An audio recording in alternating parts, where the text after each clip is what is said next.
ലോകം മനു 2020 ലോകകപ്പിന്റെ ആവേശത്തിലേക്കാണ്, അതിന്റെ ഫൈനലിലേക്കാണ് എല്ലാവരും ഉറ്റുനോക്കുകയാണ്. നേരത്തെ പറഞ്ഞതുപോലെ കളി തുടങ്ങാൻ 32 മിനിറ്റുകളാണുള്ളത്. ടോസിനുള്ള സമയമായിരിക്കുകയാണ്.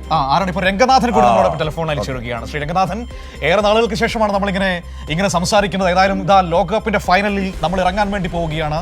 ഇനി അല്പസമയത്തിനകം തന്നെ ടോസ് ആകും. ഈ അവസാന മിനിറ്റുകളിൽ പ്രതീക്ഷകൾ എങ്ങനെയാണ്? ശുഭപ്രതീക്ഷ തന്നെയാണ്. കാരണം ഇതുവരെയുള്ള മത്സരങ്ങൾ നോക്കുകയാണെങ്കിൽ ഇന്ത്യ വളരെ മികച്ച രീതിയിൽ ഫൈനലിൽ എത്തിയിരിക്കുന്നു. അപ്പൊ ഫൈനൽ കപ്പ് നേടുന്നത് തന്നെ നമുക്ക് പ്രതീക്ഷിക്കാം.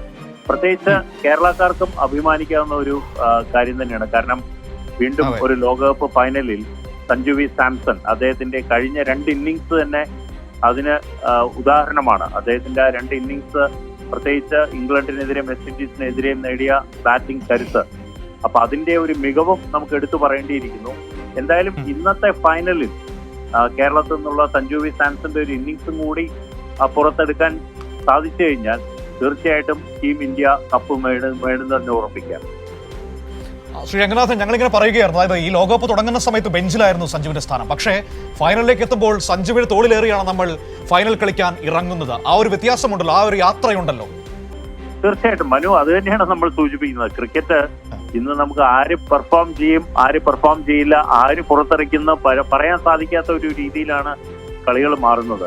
കാരണം അഭിഷേക് ശർമ്മയായിരുന്നു ഇതുവരെയുള്ള ഏറെ ഈ ലോകകപ്പ് തുടങ്ങുന്നതിന് മുമ്പ് ഏറ്റവും കൂടുതൽ സംസാര വിഷയം. പക്ഷെ ഇന്ന് അഭിഷേക് ശർമ്മയുടെ പെർഫോമൻസ് ഒരിക്കലും ഒരു നിലവാരത്തിലോട്ട് ഉയർന്നില്ല. ഒരുപക്ഷെ ഇന്ന് ഫൈനലിൽ അദ്ദേഹത്തിന്റെ ബാറ്റിംഗ് മികവ് കൂടി പുറത്തെടുക്കാൻ സാധിച്ചു കഴിഞ്ഞാൽ ഏറ്റവും നല്ല ഒരു സ്കോർ പടുത്തുയർത്താനും അല്ലെങ്കിൽ ഒരു നല്ല സ്കോർ ചേസ് ചെയ്യാനായിട്ടും ഇന്ത്യക്ക് സാധിക്കും. ഇവിടെ ടോസ് എങ്ങനെയാകും ഒരു നിർണായകമാകുമോ? ടോസിന്റെ ഒരു സാധ്യത എന്താണ് വിലയിരുത്താൻ പറ്റുന്നത്? തീർച്ചയായിട്ടും ടോസ് വളരെ നിർണായകം തന്നെയാണ്. പക്ഷെ ഏത് ടീം ആദ്യം ബാറ്റ് ചെയ്താലും 180+ അതാണ് ലക്ഷ്യമിടുന്നത്.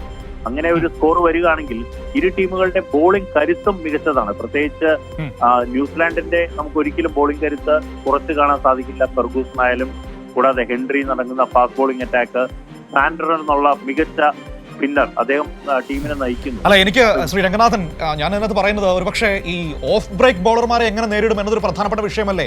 നമ്മുടെ 15 വിക്കറ്റുകളാണ് ഈ ലോകകപ്പിൽ ഓഫ് സ്പിന്നർമാർ കൊണ്ടുപോയത്. അപ്പോൾ മക്കോങ്കി ഒരു പ്രധാനപ്പെട്ട ഘടകമാകുമോ ന്യൂസിലാൻഡ് നിരയിൽ? അല്ല, എല്ലാവരും അങ്ങനെയാണെങ്കിൽ വരുൺ ചക്രവർത്തിയും അക്സർ പട്ടേലും തിരിച്ചും നമ്മൾ പറയേണ്ടിയിരിക്കുന്നു.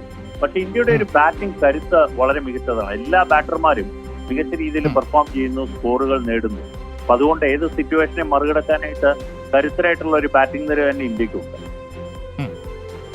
ഞാനിതിനകത്ത് ഏറ്റവും പ്രധാനപ്പെട്ട ഘടകമായി 2 ടീമിലും ഒരു വ്യത്യാസമായിട്ട് കാണുന്നത് ജസ്പ്രീത് ബുംറയാണ്. ഇന്ന് ലോകത്തിൽ അതുപോലൊരു ബൗളർ നമ്മുടെ എല്ലാവരുടെ അഭിപ്രായത്തിൽ അത് ഇന്ത്യക്ക് മാത്രമുള്ള ഒരു സ്വത്താണല്ലോ. അതെങ്ങനെയാണ് വിലയിരുത്തുന്നത്? അതാണ്, നമുക്ക് ഒരിക്കലും പ്രതീക്ഷയില്ലാത്തൊരു പ്രത്യേകതരം ആക്ഷൻ IPL-ലൂടെ ഇന്ത്യൻ ടീമിൽ വരുന്നു, ലോകോത്തര ബൗളറായിട്ട് മാറുന്നു. അപ്പൊ അങ്ങനെയുള്ള ഒരു ബൗളറിനെ കളിക്കാൻ ഇന്നും ലോകത്തിലെ മികച്ച ബാറ്റർമാർക്ക് സാധിക്കുന്നില്ല. അത് ഇന്ത്യയുടെ ഒരു കരുത്ത് തന്നെയാണ്, ബുംറയുടെ ഒരു പ്രത്യേകതയുമാണ്. ഇപ്പോൾ ഈ താങ്കൾ പറഞ്ഞതുപോലെ സെമിയിലടക്കം ഏറ്റവും നിർണായകമായത് ബുംറയുടെ ആ ഡെത്ത് ഓവറിലെ ആ സ്പെല്ലായിരുന്നു. ഓർമ്മയില്ലേ? ബദലിങ്ങനെ അടിച്ചു തകർക്കുന്ന സമയത്താണ് ബുംറ നിർണായക ഓവറുമായി എത്തുന്നത്, പിടിച്ചു കെട്ടുന്നത്, നമ്മൾ 7 റൺസിന് ജയിച്ചു കയറുന്നത്. അതെ, വളരെ ശരിയാണ് മനു. അതാണ് ആ ഒരു സെമി ഫൈനലിന്റെ ഒരു പ്രത്യേകതയും ബുംറയുടെ ഒരു ഓവറും. അപ്പൊ അങ്ങനെയുള്ള ഘട്ടത്തിൽ ഇപ്പൊ ലോകത്തെ ഏറ്റവും മികച്ച രീതിയിൽ പന്തെറിയാൻ കഴിവുള്ള ഒരു ബോളറായിട്ട് ബുംറ മാറിയിരിക്കുന്നു എന്നുള്ളതാണ്. നമ്മൾ ഈ സംസാരിക്കുന്ന സമയത്ത് ടോസ് ടൈം ആയിരിക്കുന്നു. ടോസ് ടൈമിന് വേണ്ടി ക്യാപ്റ്റന്മാർ ഗ്രൗണ്ടിലേക്ക് വരികയാണ്. ശ്രീ രംഗനാഥൻ, ഏതായാലും ഒരു മിനിറ്റുകൾക്കുള്ളിൽ ടോസിന്റെ റിസൾട്ട് ഞാൻ നമുക്ക് പറയാം. മറുഭാഗത്ത് നമ്മൾ കാണേണ്ട ഒരു കാര്യം കൂടിയുണ്ട്. ഈ ലോകകപ്പിൽ ന്യൂസിലാൻഡിന് 2020 ലോകകപ്പിൽ ഇന്ത്യക്കെതിരെ ഒരു അപ്രമാദിത്വമുണ്ടോ? അങ്ങനെ ഒരു ചരിത്രം നമ്മുടെ മുൻപിലുണ്ട്. പക്ഷേ ചരിത്രമൊക്കെ അങ്ങ് മാറി നിൽക്കൂ, പഴങ്കഥയാകട്ടെ എന്നാണ് നമ്മൾ എല്ലാവരും പ്രതീക്ഷിക്കുന്നത്. വളരെ ശരിയാണ്. കാരണം ഫൈനലിന്റെ സമ്മർദ്ദം ഇരു ടീമുകൾക്കും ഉണ്ട്. വളരെ മികച്ച രീതിയിൽ നല്ലൊരു ഫൈനൽ കാണാനായിട്ട് നമുക്ക് സാധിക്കട്ടെ.